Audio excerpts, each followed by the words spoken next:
fire the way Essenes do, in a copper bowl, and soon incense and wonderful scents filled the room. Then Mary began again. When I was carrying you under my heart, Jesus, I experienced the calmest period in my life with your father and my dear husband, Joseph. Despite the great social disturbances taking place throughout Israel, we had friends who were able to let us know how things were. Nobody knew anything about the child I was carrying in my womb, apart from the family and the Essenes. We were very careful, but one day, the Essene masters reported that Herod, the king of Israel, had been informed by his magicians, his wise men, that the king of the world would soon be born, that they had read it in the stars. Herod was notorious for his egotism, distrust, and for his bad temper, and responded to the news with an outburst of uncontrollable anger. Fear of losing his power led him to send agents and spies into the surrounding lands to find the young king and to kill him. Unfortunately for Herod, despite their powers of prediction, his sages were unable to name a precise time or birthplace. After the departure of the messenger who had brought us the news, it was obvious that the birth was imminent. Joseph and I considered whether it was safe to give birth anywhere near Nazareth, since Herod's spies were everywhere. No town or village was safe, particularly for families of aristocratic or royal descent. Herod knew what a worldly king would be from royal blood and searched accordingly, which was dangerous for us. We had also received the order to register with the authorities, which Joseph accordingly did. Straight after that, we set out immediately for Qumran. We felt that this was the safest place to give birth to our son. My body was swollen and cumbersome as we left our home with our donkey. Nevertheless, we managed to reach the gates of Qumran. The masters here received us immediately, since the Essenes themselves had recognized from the unusual movement of the stars that the arrival of the Messiah was imminent. However, we were warned that Qumran was not completely safe, since it was one of the first places to which Herod would send his spies and soldiers. He had always viewed the Essenes with distrust and feared that they would attempt to overthrow him. His fear and obsession with power radiated throughout the whole country, so the Essenes decided to send us to a secret place they alone knew. Wise women were to accompany us to assist with the birth of the Messiah. We left the town of Qumran immediately. We were brought to caves in the mountains known only to the shepherds and the peoples allied to the Essenes who lived there. There were several such unassuming villages, places so small or unknown that they would not draw the attention of Herod's forces. The journey was very difficult for me since I was already in labor. I prayed to God that I would hold out until we had found the place so that I could bear my child under his protection. The Essenes had provided us with sacred plants, healing aids, and incense. We came at last to the cave selected for us, and immediately the two wise women hid all signs of our arrival, and we finally felt safe. Then they began to prepare the room for me, to light the incense and the lamps, and to perform holy rituals. This was the place, Jesus, his mother explained, where you first saw the light of day, safe, protected by Joseph, who stood guard the cave, and swaddled by the wise women. Here we were truly safe, and all in a place where no one would expect a king to be born. They made you a bed out of holy linen sheets and blankets that we had obtained from the masters in Qumran. I was exhausted, but Gabriel and many other angels were present during the birth, and I could hear the sounds of heavenly music. The earth opened up and enveloped my body, and gave me strength during the final labor pains. The Essenes possess extensive knowledge of healing, so the birth itself was not at all difficult. In fact, I felt as if it had all happened while I was in a trance. We were together between heaven and earth, and I was one with you. Then Mary continued, for the first time I held you, the Messiah, in my arms. The wise women anointed you in the ways the Essenes welcomed children into the world. One of the wise women, her name was Celia, stayed on to look after me. The other one, Marla, returned to Qumran to inform the Essenes of the birth of the Messiah. We wished to bring the wonderful news to the Essenes, who had helped us when we had so needed them. However, we had not noticed, until then, a magnificent spectacle in the heavens. The stars were moving from their normal positions and indicated that the Messiah had been born. When Marla got back to Qumran, the news spread so rapidly. Joseph was surprised when 3 shepherds suddenly appeared in front of the cave, having read the signs of the heavens. Joseph asked them, "What are you looking for?" The shepherds said, "We were spending the night with our flocks under the open skies when the heavens gave us the marvelous sign. Many stars combined together to form a single bright star that shone brighter than any star we had ever seen. This light spoke to us and said, 'The Redeemer has been born. Hurry to welcome him and bring him your gifts.' Then angels appeared and told us to follow the bright wandering star, which would show us the way to this place. We followed the star until it stood still above the cave, where we now stand. Then the star commenced shining more brightly than ever, and we presumed that the Messiah was here, as the stars had shown and prophesied.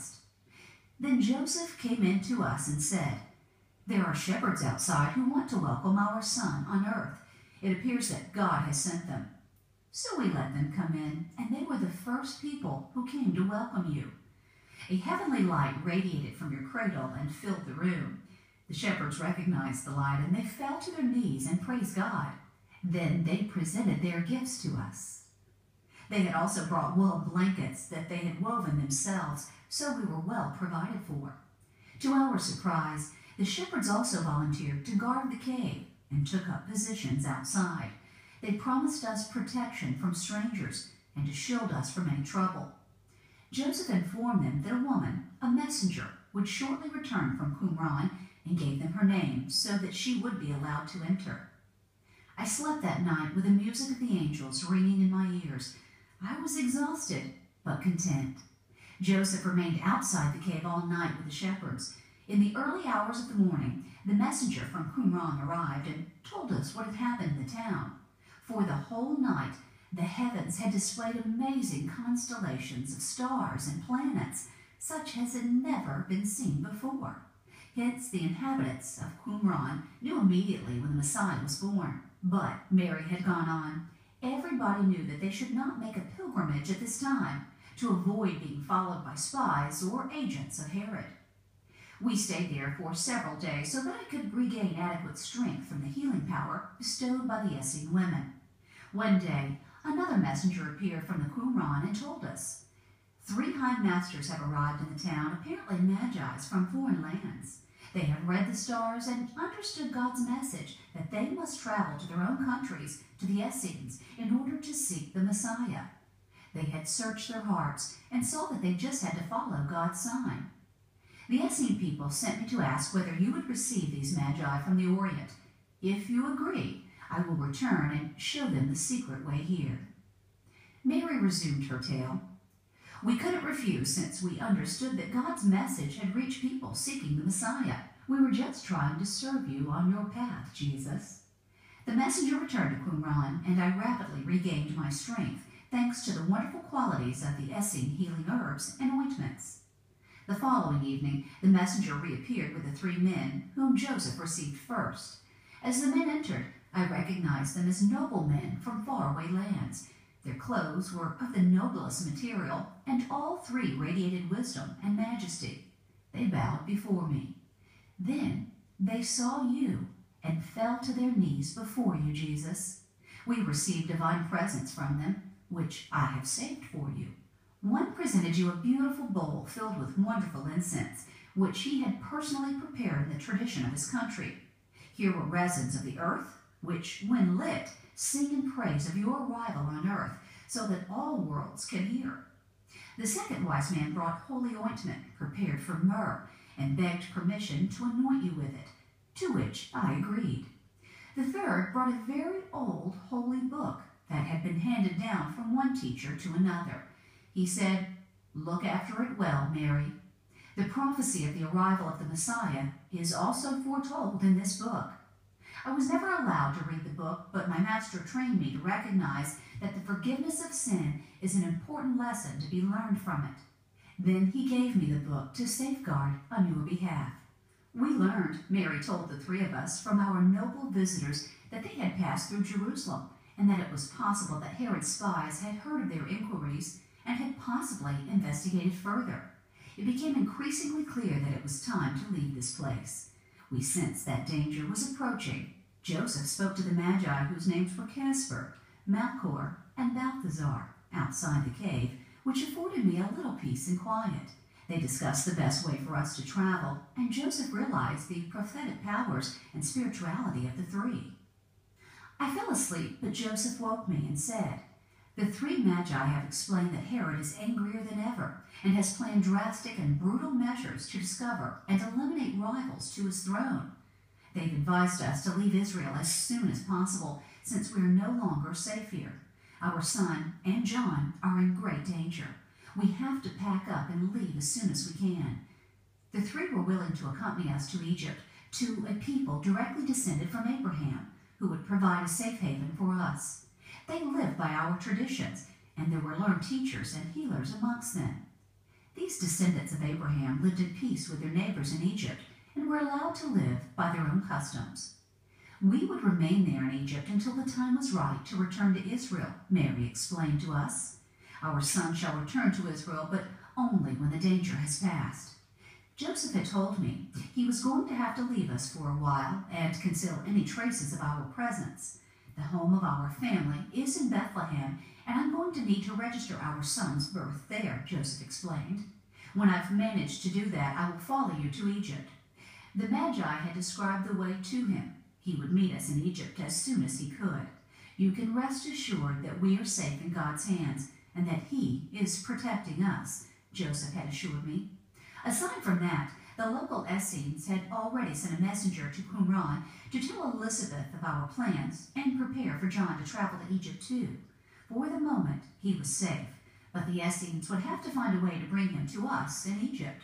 It seems the Magi were in some sort of spiritual contact with the Essenes. Mary was silent for a moment, and then she continued. Joseph said he was so sorry that we had to leave our homeland, but felt it was the safest way, at least for the time being. I had every confidence in him and agreed. The Magi's decided to leave the majority of their retinue behind and prepared for the journey. They had sufficient supplies, blankets, and tents for the journey with us. Under their leadership, we followed secret paths. The two wise women returned to Qumran, and of course, I was very sad when Joseph left us. The three Magi decided that we should leave as soon as possible, so we departed without delay. I carried you in my arms the whole time, Jesus, close to my breast. I prayed to Gabriel, to God, and to all other powerful beings of light that nothing would harm us. Thus, we began our journey to Egypt. Now, I was familiar with the story of Abraham's descendants in Egypt. They still lived with deep respect for our ancestors, and in particular, for our founding father. I had already heard a lot about our brothers and sisters in Egypt, our wider family. On the way, I had the impression several times that the Magi were using their hidden powers to protect us. To all outward appearance, we experienced no dangers. But when we sensed intuitively that danger was near, our three guides apparently invoked magical powers to protect our journey. We had traveled for some days when one of the Magi suddenly said, "We should seek a protected place to stop on the way. I sense that Joseph has communicated his imminent arrival. We should wait for him so that he can join us for the rest of the journey." We set up camp, Mary continued, and I finally recovered somewhat from my exhaustion. Although the Essene women had supported me in healing and restoring my strength, I was still weak. 2 days later, Joseph appeared, and I was so happy to embrace him and to have him near. Joseph told of the gruesome deeds of Herod in ordering that all newborn babies be murdered. I was sick in my heart to think that so many innocent souls should have to die to save my son. The country was bathed in innocent blood on your arrival, Jesus. That pained my heart and soul. Joseph told us that he had informed the authorities that you were born in Bethlehem. He had hoped that it would cover our tracks and avoid trouble for the Essenes, who were our friends. Joseph had also warned mothers of young children that they should hide to avoid the danger that would come. But my heart was still sad for the victims of Herod's madness, since I knew it was not yet at an end. When one of the Magi, Melchior, heard what Joseph had relayed, he said, "Herod's fate is sealed. He shall die a gruesome death, and soon. but his successors will not be better disposed to you. Hence, it is better for you to leave Israel at present. Your tracks will remain hidden for some time to come." After some days, we reached the fabled river Nile. Our caravan followed the banks of the river for some time. It seemed to me that the river nursed the country as a mother would her child, and I felt restored by it. At home, Egypt had always been described vaguely and was still shrouded in mystery. I could sense the magic of this land, different from my home in Israel. We crossed the Nile in a boat and then proceeded further until we reached the edge of a village in the river's fertile valley. The Magi who had traveled with us announced that we had reached our journey's end. They said, "This is the place where you can remain safely hidden.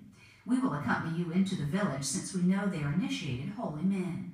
We must reveal to them all the facts about you so that they know who you are and who they are protecting."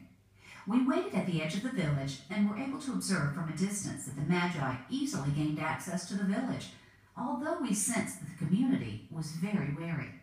The Magi returned and said, "You are welcome here.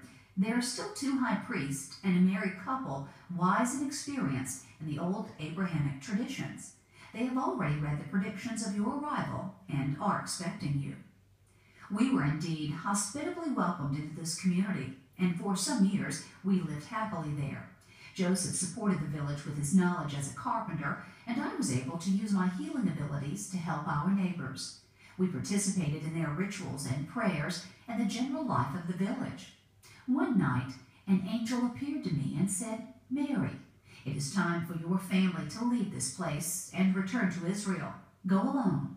Explain that you are travelers from Egypt, wishing to visit your family in Israel, and that you have no other attachment or employment in Israel, and hope to start a new life with the support of your relations. Bring Jesus to the Essenes along the concealed routes to Qumran, which is now no longer a dangerous area. It is time for Jesus to be initiated by the Essenes." "So I woke Joseph up," Mary said. "With a pounding heart, I told him of the message from God's angel. Our fate was in his hands, and he protected us all the way back to Israel, just as the angel had said. This was the first time that the Essenes and their masters had the chance to get to know you."